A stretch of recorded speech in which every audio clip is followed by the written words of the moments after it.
Everyone, कैसे आप सभी। आई होप आप सभी बहुत अच्छे होंगे। Welcome to my channel algebraic math classes. आज हमारी लास्ट एक्सरसाइज 4.4 क्लास 10 की होने वाली है, जिसमें हम सीखेंगे कि how to find the nature of a roots in quadratic equation. Quadratic equation में रूट्स की जो नेचर है उसको कैसे आइडेंटिफाई किया जाए, कैसे पहचाना जाए। तो हमारा मेन बेसिक फॉर्मूला जो रहेगा b² - 4ac, जिसको हम डिस्क्रिमिनेंट फॉर्मूला बोलते हैं। ठीक है, इसी पर b का मतलब है मिडल टर्म, इसको हम a लेट करते हैं, इसको b एंड इसको c लेट करते हैं। तो हर बार फॉर्मूला यही अप्लाई करेंगे जब हमें नेचर पूछा जाएगा। तब इस चैप्टर में अगर आपसे रूट्स के नेचर पूछा जाएगा तो फॉर्मूला यही अप्लाई करना है। अगर जब वैल्यू पुट करने पर b² - 4ac वैल्यू पर पुट करने पर अगर वैल्यू 0 से ज्यादा आ जाती है तब हम बोलेंगे डिस्टिंक्ट रियल रूट्स। अगर इसी पर वैल्यू पुट करने पर अगर इसका आंसर 0 आ जाता है तब हम बोलेंगे इक्वल रियल रूट्स। अगर ये 0 से कम आ जाता है तब हम बोलेंगे नो रियल रूट्स। अब हम क्वेश्चन को ट्राई करते हैं और ये पता लगाते हैं कि कौन सा नेचर इन क्वेश्चंस पर अप्लाई हो रहा है। Let's see the question. देखो क्वेश्चन ये था 2² - 3x + 5 = 0, जिसमें हमने लेट किया। सबसे पहले हम ये देखेंगे कि ये सही तरीके से सही फॉर्म में लिखा है कि नहीं लिखा है। तो सबसे पहले बिल्कुल ही करेक्ट फॉर्म में लिखा है कि हाईएस्ट पावर 2, फिर 1, फिर कांस्टेंट टर्म।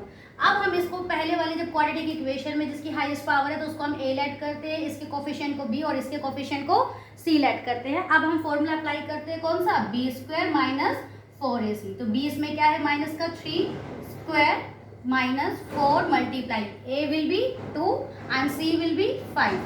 3 का स्क्वायर किया तो 9 - 4 2 जा 8, 8 5 जा 40। अब 40 में से 9 को माइनस करेंगे तो 31 माइनस का। अब ये बताइए कि क्या ये डिस्टिंक्ट रियल रूट्स है या इक्वल रियल रूट्स है या नो रियल रूट्स है। देखो 0 से ज्यादा 0 से कम आई वैल्यू तो इट मीन्स ये क्या होगा, नो रियल रूट्स। अब हम आ जाते हैं नेक्स्ट पे। अब नेक्स्ट पे आपको बोले इसी में भी हम लेट कर लेंगे a, b and c। Again हम फॉर्मूला अप्लाई करते हैं b² - 4ac। तो b क्या है, -4 √3 का स्क्वायर -4 मल्टीप्लाई 3 मल्टीप्लाई 4।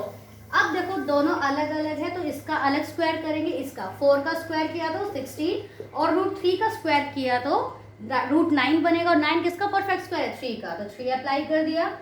4 से मल्टीप्लिकेशन करने पर 16 3 जा 48, 16 3 जा 48 -48, ये दोनों कैंसिल हो गए तो आंसर विल बी 0। अगर आंसर 0 है तो अब हम क्या बोलेंगे कि इक्वल रियल रूट्स। क्या बोलेंगे, equal real roots. Then come to the third point. इस थर्ड को भी देख लेते हैं, इसको a लेट, इसको b एंड इसको c। b² - 4ac, b की वैल्यू है -6 का स्क्वायर -4 मल्टीप्लाई 2 मल्टीप्लाई 3, 6 का स्क्वायर 36, 4 2 जा 8, 8 3 जा 24, 36 में से 24 गए तो 12। क्या ये 0 के इक्वल है, नहीं। क्या ये 0 से कम है, नहीं। तो इट मीन्स ये 0 से ज्यादा है, तो it means 2 distinct real roots. क्या हो गया, 2 डिस्टिंक्ट रियल रूट्स। अब हम आते हैं क्वेश्चन नंबर 2 पर। Let's see. अब हमारा क्वेश्चन नंबर 2 है जिसमें आपको k की वैल्यू फाइंड आउट करना है। जब भी ऐसा कुछ क्वेश्चन है k की वैल्यू को फाइंड आउट करना है तो हम वही नेचर वाला फॉर्मूला लगाएंगे b² - 4ac। बट अब कंडीशन सिर्फ एक रहेगी, स्पेसिफिक कंडीशन रहेगी जिसमें हम = 0, क्योंकि आपको क्वेश्चन में भी मेंशन किया हुआ है कि k की वैल्यू तो फाइंड आउट करो लेकिन अप्लाई करो सिर्फ इक्वल रियल रूट्स वाला।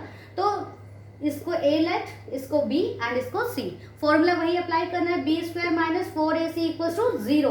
बस कंडीशन अप्लाई यही करना है कि =0 रखना है। देखो बिना किसी इक्वल के आप वैल्यू को फाइंड आउट नहीं कर सकते हो, तो आप वैल्यू पुट कर देते हैं कि b की स्क्वायर रिप्लेस पर k -4 मल्टीप्लाई 2 मल्टीप्लाई 3 = 0।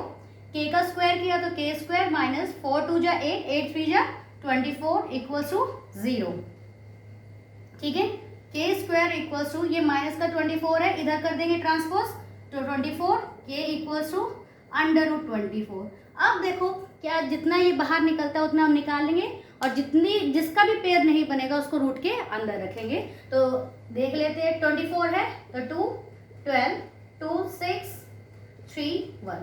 देखो सिर्फ 2 का ही पेयर बना, लेकिन इस वाले 2 का और इस 3 का पेयर नहीं बना, तो ये अंडर रूट में आ जाएंगे, और जिसका पेयर बन जाएगा वो बाहर और अंदर आ जाएगा 2√6। अब हम देखते हैं इसका सेकंड क्वेश्चन, लेकिन इससे पहले भी जब भी आप रूट से वैल्यू निकालते हैं तो प्लस माइनस लगा देंगे, ठीक है। अब हम आते हैं नेक्स्ट क्वेश्चन पर, कि x ब्रैकेट x - 2 प्लस में 6। अब देखो, लेकिन सबसे पहले तो ये हमें क्वाड्रेटिक इक्वेशन दिखाई नहीं दे रही है, तो इसको सबसे पहले हम ब्रैकेट को ओपन करते हैं, क्या पता क्वाड्रेटिक इक्वेशन बन जाए, क्योंकि without quadratic equation you haven't put the value formula of this, ठीक है। तो पहले हम इसको ब्रैकेट को ओपन करते हैं, kx को x से मल्टीप्लाई किया तो kx² माइनस kx को 2 से भी किया तो 2kx प्लस में 6 = 0। तो बन गई हमारी क्वाड्रेटिक इक्वेशन। अब जैसे फॉर्मूला था वही वाला फॉर्मूला हम यहाँ पर भी पुट कर देंगे। अब देखो पहले क्या है, ये -2k² में डायरेक्ट पुट कर देती हूँ, -4 × k × 6 = 0। 2 का स्क्वायर किया तो 4, k का स्क्वायर किया तो 4k², -6 4 = 24k = 0। अब देखो इसमें से मैं कॉमन निकाल लेती हूँ एक तो k, क्योंकि जो छोटा वाला होता है उसको हम बाहर निकाल लेंगे। अब देखो कोफिशिएंट में 4 और 24 में से छोटा कौन सा है, 4, तो 4 को कॉमन निकालना। अब 4k² था तो मैंने 4k निकाल लिया, तो सिर्फ एक ही k बचा होगा, -4 के टेबल में 24 6 पे, और एक ही k था वो भी मैंने बाहर निकाल लिया, = 0। अब एक बार इसको 0 के इक्वल एंड देन इसको इसके 0 के इक्वल, तो 4k = 0, तो k = 0 अपॉन में 4, तो k की वैल्यू आ गई 0। इधर से हम वैल्यू निकालते हैं k - 6 = 0, तो k की वैल्यू माइनस का 6 इधर आ गया प्लस का 6, तो यानी k की वैल्यू क्या आई, k = 6। अब हम आते हैं क्वेश्चन नंबर 3 पर। अब क्वेश्चन को देखते हैं, question number 3, is it possible to design a rectangular mango grove whose length is twice its breadth and the area is 800 metre square. उसने कहा है कि क्या आप इसको डिजाइन कर सकते हैं एक रेक्टेंगुलर मैंगो ग्रुप को। तो सबसे पहले हम एक रेक्टेंगल बना लेते हैं, ठीक है। अब उसने बोला है कि whose length, इसको L लेट किया, इसको ब्रेथ लेट किया, ठीक है। अब वो कहते हैं लेंथ, जैसे जैसे क्वेश्चन बोलेगा वैसे वैसे हम पुट करेंगे। तो length is twice means 2 times of its breath. तो इससे पहले वाले क्वेश्चंस में भी मैंने आपको बहुत बार बताया कि जो पीछे वाला होगा उसी को आपको लेट करना है। तो let the breadth will be x, breadth को हमने x लेट कर लिया, तो L = 2x, यानी ब्रेथ को आपने x लेट किया और लेंथ कितनी आई आपकी 2x, ठीक है। अब वो कहता है कि एंड एरिया इज 800 मीटर। जब अगर एरिया गिवन है तो इट मीन्स एरिया का फॉर्मूला लगेगा, ठीक है। जब ये क्वाड्रेटिक इक्वेशन पॉसिबल है तो area of rectangle will be L × B। L अभी आपने क्या बोला है कि वो 2x है और ब्रेथ कितना है x है, दोनों का एरिया मिलाकर कितना आया है 800। तो 800 = 2x को x से मल्टीप्लाई किया तो 2x², 2 को 800 से कैंसिल करेंगे तो ये 400 पर 400 = x²। ये स्क्वायर इधर आकर क्या बन जाता है स्क्वायर रूट, और 400 किसका परफेक्ट स्क्वायर है 20 का, तो x की वैल्यू आई 20, ठीक है। अब देखो यानी ब्रेथ क्या हुआ 20 हुआ एंड लेंथ कितनी हुई 20 × में 20 2 × में 20, तो या इट मीन्स 40। लेंथ आई आपकी 40 एंड ब्रेथ आई है 20, ठीक है। अब हम आते हैं क्वेश्चन नंबर 4 पर। अब हमारा नेक्स्ट क्वेश्चन है, the sum of the ages of 2 friends is 20 years. वो कहते हैं 2 दोस्त हैं जिनकी एज को मिलाकर कितने ईयर्स बन जाते हैं 20 ईयर्स। तो 2 फ्रेंड है जिनकी एज को प्लस करने पर 20 आना चाहिए। 4 years ago, 4 साल पहले, the product of their age is in years was 48। वो कहता है कि 4 साल पहले अगर दोनों की एज को मल्टीप्लाई कर दिया जाए तो वो 48 आया था, ठीक है। तो सबसे पहले हम ट्राई करते हैं कि 2 फ्रेंड है, लेकिन अब ये लीनियर इक्वेशन तो है नहीं कि हम इसको एक को x और एक को y लेट कर लेंगे। तो जब भी कुछ ऐसा दिया होता है टोटल, तो आप एक फ्रेंड को फर्स्ट फ्रेंड को आपने x लेट किया उसकी एज को, और जो दूसरे वाला फ्रेंड है आप उसको 20 - x बोल सकते हैं, क्योंकि हमें दोनों को एक ही सेम वेरिएबल में रखना है। तो second friend will be 20 - x।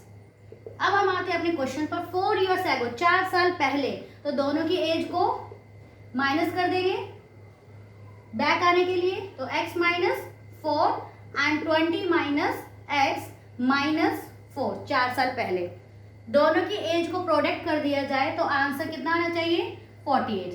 अब सबसे पहले इसको सॉल्व कर लेते हैं, x minus 4 and 20 minus 16, direct हम लिखते हैं 16 माइनस x। अब इस ब्रैकेट को ओपन कर लेते हैं, x को इससे मल्टीप्लाई करेंगे तो 16x माइनस एक्स स्क्वायर, फिर माइनस 4 को इस पूरे के साथ, तो माइनस का 64 प्लस 4x इक्वल्स टू 48। ठीक है, अब सबसे पहले जो हाईएस्ट पावर है उसको लिख लेते हैं, और ये x में है, ये भी x में, इसको सॉल्व कर लेते हैं। 20x माइनस का 64 माइनस का 48 equals to 0, minus x square plus में 20x and minus minus plus 8 और 4 12 एंड 112 इक्वल्स टू 0। अब इसमें से मैं माइनस को कॉमन ले लेती हूँ, तो ये क्या हो जाएगा x square minus 20x plus में 112। अब देखो बेटा, अब इसके कोई भी फैक्टर नहीं बनेंगे, इसके एक भी फैक्टर नहीं बन पाएंगे, तो इट मीन्स एज कभी भी फ्रैक्शन में नहीं होती है, ना कोई नेगेटिव में। यहाँ पर अगर आप अप्लाई करते हो तो आपका आंसर नहीं बनेगा, इसीलिए पीछे भी आंसर इसका क्या है, नो है, क्योंकि इसके फैक्टर बनने पॉसिबल नहीं है। ठीक है, अब हम आते हैं नेक्स्ट क्वेश्चन पे, क्वेश्चन नंबर 5, लास्ट है आज का हमारा लास्ट क्वेश्चन है। Is it possible to design a rectangular park of perimeter 80 metre. वो कहता है एक रेक्टेंगुलर पार्क है जिसकी पेरीमीटर कितना है 80 मीटर है, इसको हमने एल किया लेट और इसको ब्रेथ लेट किया।